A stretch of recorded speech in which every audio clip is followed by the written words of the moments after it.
k napovedanim višjim cenam električne in toplotne energije. Te naj bi bile za končne uporabnike višje predvsem zaradi dražitve emisijskih kuponov. Cene kuponov, ki delujejo po tržnih zakonitostih po principu borze, so v minulih 3 letih namreč nepričakovano poskočile za 10-krat, s 5 evrov na več kot 50.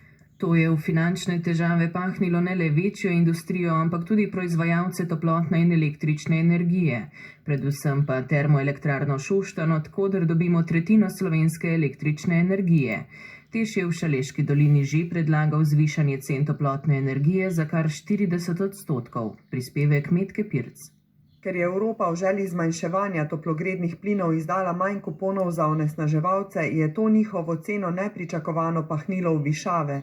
Že zdaj visoka cena električne energije bi lahko bila v prihodnje zato še višja, odgovarja Andrej Šušteršič z inštituta Milan Vidmar. Poglejte, tega zdaj ne bi napovedoval, zaradi tega, ker to je pač stvar trga.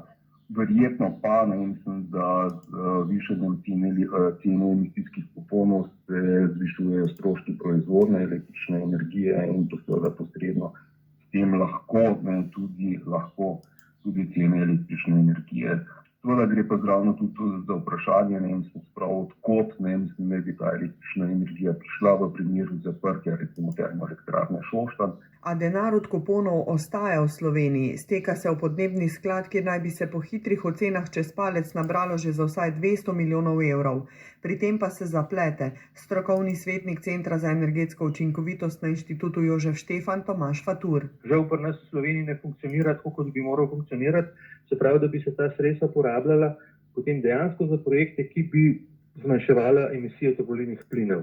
In še? Ni čisto jasno, to moram reči, tudi mi strokovnjaki ne znamo zelo natančno opredeliti, kdo danes sploh prodaja kupone. Kupone namreč imajo pravico prodajati države. To pomeni, da evropske države so tiste, ki na nek način tudi regulirajo, kaj se s tem trgom dogaja. Ob tem pa Slovenija še ne ve, kako bo nadomestila elektriko iz TEŠ-a, zgolj jedrska energija naj ne bi bila dovolj.